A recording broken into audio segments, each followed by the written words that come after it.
Welcome to STV. నేను maybe ఉగాదికి కొత్తింటికి పునాది 4.5 లక్షల ఇళ్ల నిర్మాణానికి శంకుస్థాపన. బడ్జెట్లో నిధులు కేటాయింపుతో పథకాలు జావాసత్వాలు. కేంద్రం అంగీకరించిన లేకున్నా వెనక్కి తగ్గేది లేదంటున్న సర్కారు. బడ్జెట్లో ఏకంగా 12,571 కోట్ల నిధులు కేటాయింపు. ఒక్కో అసెంబ్లీ సెగ్మెంట్లో సాలిన 3,500 చొప్పున ఇళ్ల నిర్మాణం. పేదల సొంతింటి కల నెరవేర్చడమే లక్ష్యం అంటున్న సీఎం రేవంత్. ఇచ్చిన ప్రతి వాగ్దానాన్ని దృష్టిలో పెట్టుకుని ఒక్కొక్కటిగా అమలు శ్రీకారం చుడుతున్న రేవంత్ రెడ్డి ప్రభుత్వం ఈ ఏడాది పేదలకు సొంతింటి కల సాకారం చేసే దిశగా చర్యలు వేగవంతం చేసింది. ఇందిరమ్మ పేరుతో గతంలో ఉన్న గృహ నిర్మాణ పథకాన్ని నూతన ఒరవడితో పునరుద్ధరించాలని సీఎం రేవంత్ రెడ్డి తన ప్రజాపాలనలో పేదల వర్గాలకే ప్రథమ ప్రాధాన్యత ఇవ్వనున్నట్టు సంకేతాలు అయితే సమాజంలోకి పంపించారు. ఈ పథకాన్ని ప్రతిష్టాత్మకంగా తీసుకొని విస్తృత స్థాయిలో అమలుకు త్వరలోనే శ్రీకారం చుట్టబోతున్నట్లు తెలుసు. ప్రజలకు శుభదినం. ఉగాది పర్వదినాన రాష్ట్ర వ్యాప్తంగా పెద్ద ఎత్తున 4.5 లక్షల ఇళ్ల నిర్మాణానికి పునాదిరాయి వేసే దిశగా కార్యాచరణ సిద్ధం చేస్తున్నారు. ఈ క్రమంలో లక్ష్య దిశగా కసరత్తు వేగవంతం చేసి ప్రభుత్వం బడ్జెట్లో భారీగా నిధులు కేటాయించింది. 2025-2026కు సంబంధించి ఆర్థిక సంవత్సరానికి ఏకంగా 12,571 కోట్లను ప్రకటించడంతో ఈ పథకానికి జావసత్వాలు వచ్చాయి. దీంతో రాష్ట్ర వ్యాప్తంగా ఇళ్ల నిర్మాణం ఊపందుకోనుంది. ఇందిరమ్మ పథకానికి కేంద్రం సహకరించినా లేకున్నా వెనక్కి తగ్గేది లేదన్న సంకేతాలు ఇస్తూ కాంగ్రెస్ ప్రభుత్వం ముందుకు సాగుతుంది. గత ఏడాది కాంగ్రెస్ ప్రభుత్వం తొలి బడ్జెట్ ప్రవేశపెట్టగా అందులో ఇందిరమ్మ ఇళ్లకు 9,184 కోట్లు కేటాయించారు. ఈసారి ఆ మొత్తాన్ని మరింతగా పెంచుతూ కీలక నిర్ణయం అయితే తీసుకున్నారు. గతం కంటే 3,387 కోట్లు అదనంగా కేటాయించడంతో రాష్ట్ర వ్యాప్తంగా ఇందిరమ్మ ఇళ్ల కోసం ఎదురు చూస్తున్న లబ్ధిదారుల్లో ఉత్తేజం నిండుకుంది. కాగా మొన్నటి వరకు ఇందిరమ్మ పథకానికి ఎన్నికల కోడ్ అడ్డంకి మారింది. ఇటీవల ఆ కోడ్ ముగియడంతో ఇళ్ల నిర్మాణం ఊపందుకోనుంది. ఇప్పటికే రాష్ట్ర వ్యాప్తంగా సుమారు 72,000 మంది వరకు లబ్ధిదారులను ఎంపిక చేయగా వారికి జనవరి 20న కొంతమందికి మంజూరు పత్రాలు అయితే అందజేశారు.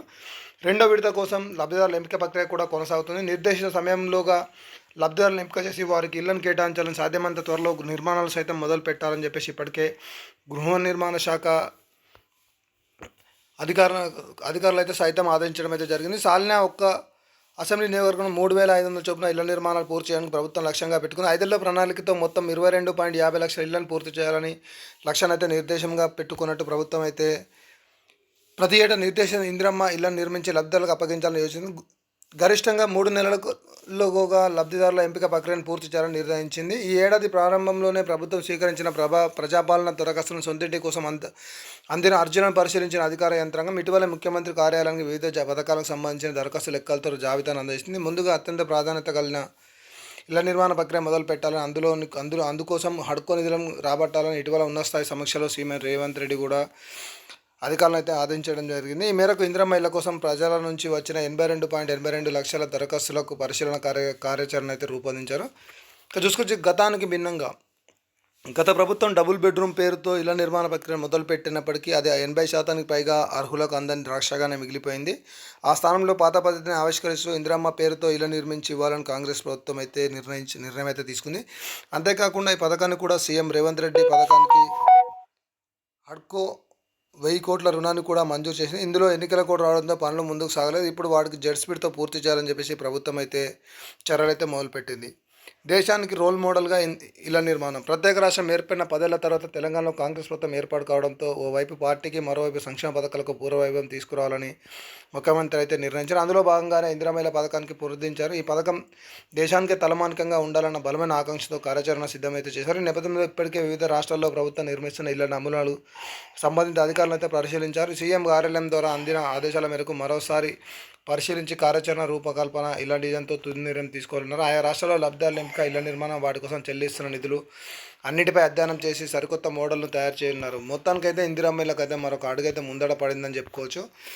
ఈ నెల ఎండింగ్ లోపు మరికొంతమందికి అయితే మంజూరు పత్రాలు అయితే పంపిణీ చేసే ఆలోచన అయితే రాష్ట్ర ప్రభుత్వం ఉంది. చూద్దాం. చాలా రోజుల నుంచి అయితే ఇందిరమ్మ ఇళ్లకు సంబంధించి కొంచెం డిలే అయితే అయింది, ఎలక్షన్ కూడా అవి అని చెప్పేసి. ఇప్పుడైతే కొద్దిగా ఇందిరమ్మ ఇళ్లకు సంబంధించి కొంచెం వర్క్ అయితే స్పీడప్ అవుతుందని చెప్పుకోవచ్చు. దాదాపు సర్వే కూడా చాలా వరకు అధికారులు అయితే చేస్తున్నారు. L1 కావచ్చు, L2 కావచ్చు, L3లో కావచ్చు. అలాగే దీనికి ఇవన్నీ కాకుండా గివెన్స్లో కూడా ఎవరైతే ఉన్నారో వాళ్ళని కూడా ఈ వడపోత అనేది చేయడం అయితే జరుగుతుంది. చూద్దాం.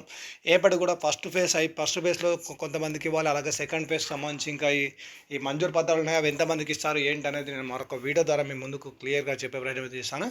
ప్రజెంట్ ఉగాదికి అయితే కొత్తింట్లకైతే పునాది అయితే వేసే ఆలోచన రాష్ట్ర ప్రభుత్వం ఉంది కాబట్టి చూద్దాం. మరి దీనికి సంబంధించి ఏ చిన్న అప్డేట్ ఉన్నా మరొక వీడియో ద్వారా మేము ముందుకైతే వస్తాను. Thank you for watching STV.